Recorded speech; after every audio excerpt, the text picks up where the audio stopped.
پیارے بچوں، آج ہم غین حرف پڑھیں گے۔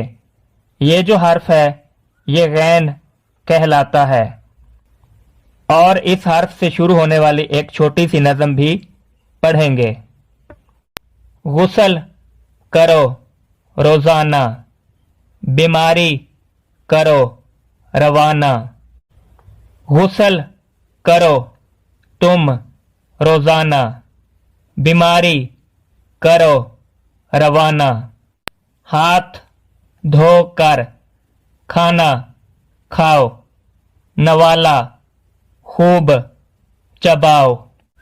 دانتوں کو تم رکھو صاف، جراثیم سے ان کو رکھو پاک۔ ناخنوں کی تم کرو کٹائی، سنت ہے صحت اور صفائی۔